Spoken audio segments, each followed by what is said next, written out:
Oi pessoal, vamos dar continuidade com a nossa aula de funções na construção de gráficos, certo? Lembrando que essas aulas de construção de gráfico é apenas para você ter noção de como que faz a construção deles. No entanto, quando a gente for estudar nas aulas que se seguirão, a gente vai fazer um estudo mais aprofundado sobre essas funções, certo? E uns estudos detalhados sobre seus gráficos, né? Como, por exemplo, máximo, mínimo, crescimento, decrescimento da função. Isso a gente vai estudar mais adiante. No entanto, a gente vai ficar aqui na construção de gráficos por enquanto, ok? Então vamos lá. Eu tenho aqui uma função y igual a 3. E aí você talvez me pergunte, poxa, cadê a variável x, né? Como que isso pode ser uma função? Se eu, por exemplo, coloco no valor de x o número 1, por exemplo, deixa eu tocar aqui a caneta, número 1, qual vai ser o valor de f de x?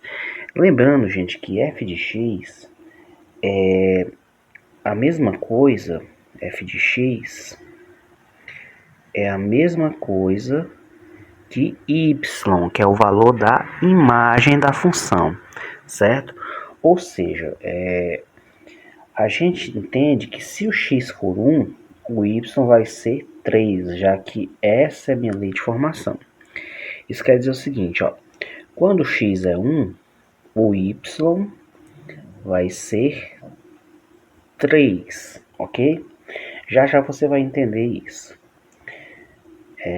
O ponto aqui, x e y igual a 3. Se eu coloco no valor de x o número 2,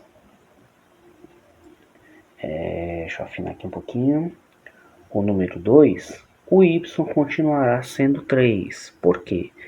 Porque a minha função não tem variável. A variável x, né, nesse caso, ela pode tender a qualquer valor que a imagem dessa função vai continuar sendo 3. Ou seja, gente, o gráfico dessa função vai ser uma reta horizontal, sempre com y igual a 3. Por quê? Porque é uma função constante. É o nome dessa função. Uma função que ela é paralela ao eixo x. Ela não toca o eixo x, por quê?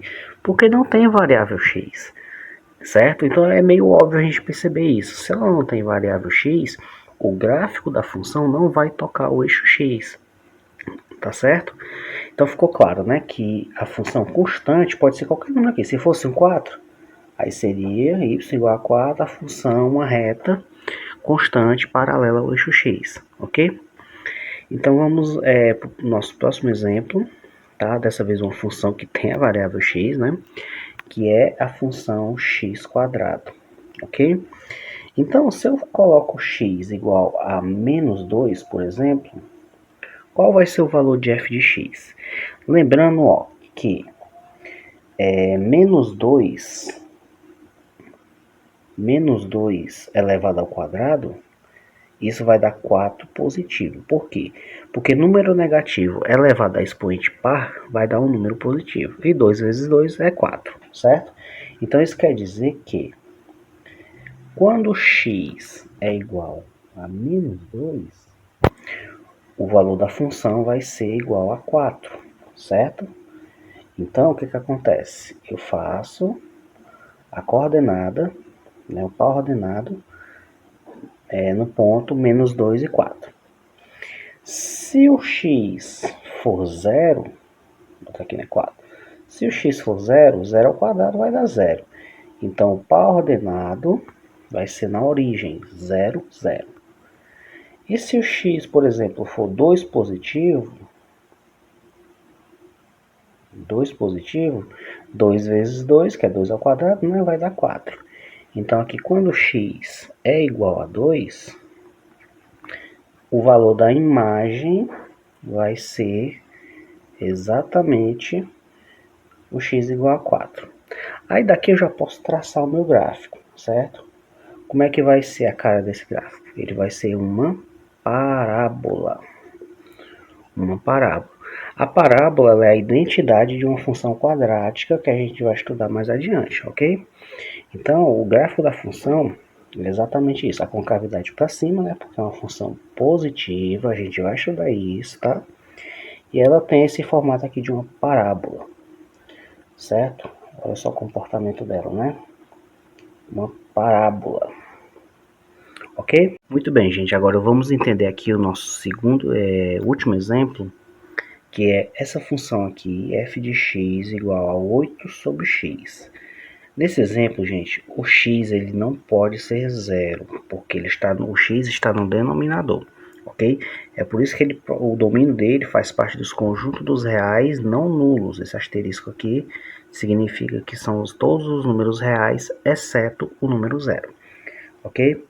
Então, para construir o gráfico dessa função, eu vou ter que atribuir valores a x, qualquer valor a x, desde que não seja zero. Porém, para facilitar, vamos colocar valores divisíveis por 8 para poder não ficar a conta quebrada, ok?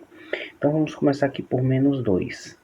Se eu substituo x por menos 2, 8 dividido por menos 2 vai dar menos 4, não é isso?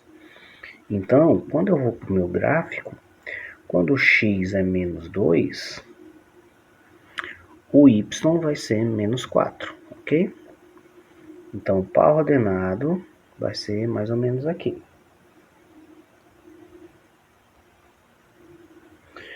E quando o x for 1,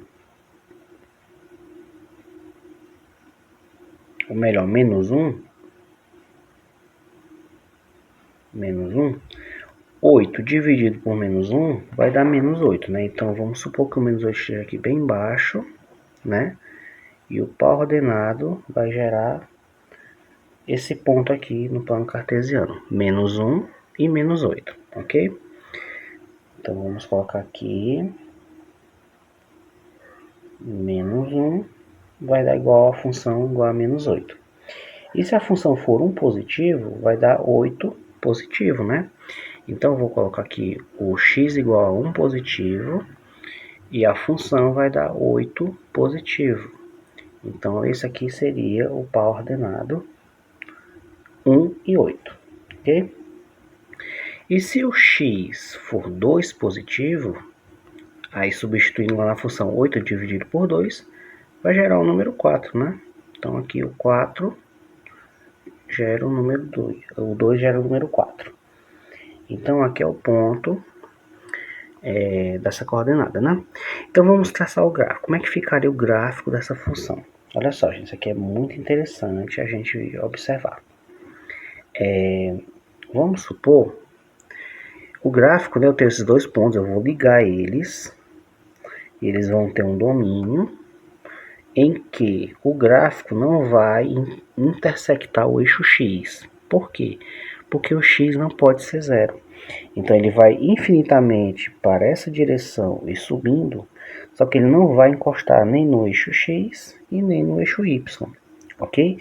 Da mesma forma, o gráfico aqui nessa parte de baixo, no terceiro quadrante, ele tem esse comportamento. Ele não toca o eixo x e não toca o eixo y, ok? Então, esse é o gráfico dessa função, 8 dividido por x. Ela tem esse comportamento que tem no primeiro quadrante essa posição aqui que vocês estão vendo, ok? E no terceiro quadrante ela tem o mesmo comportamento, só que no sentido contrário, né? Ou seja, quando a gente vai construir o gráfico de funções, né, o que é que eu quero explicar para vocês? Que quando o x ele tem uma restrição, no caso aqui ele não pode ser zero, então a gente pode atribuir valores a x desde que não seja zero. E aí ao construir os valores, a gente vai chegar nessa construção aqui, nesse gráfico, ok? Então é isso, gente. Essa foi a aula de construção de gráficos. Eu espero que vocês tenham entendido. E nas próximas aulas a gente vai falar sobre os tipos de funções, né? Função do primeiro grau, do segundo grau, e fazer estudos sobre elas, ok? Lembrando que tudo isso que a gente viu até agora vai ser de grande base, né? Serve de base para os assuntos que vão seguir, ok? Então, um grande abraço e até a próxima.